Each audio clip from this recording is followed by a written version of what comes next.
Kapag nakikita mo yung pangarap mo, mapapatanong ka kung paano mo aabutin.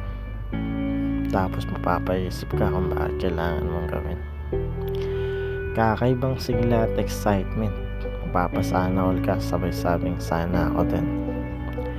Mabigat kasi parang meron kang pasa na hindi mo dapat dalhin. Pero subukan ko kayang bitawan yung mga bagay na hindi ko dapat bitbitin. Tapos isang diretso lang yung tingin.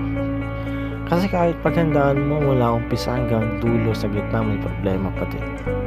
Bukas ko na lang kaya isipin ang sakit, hirap at pagod sa sakripisyo. Tapos ngayong araw ko na lang tutuparin yung pangarap.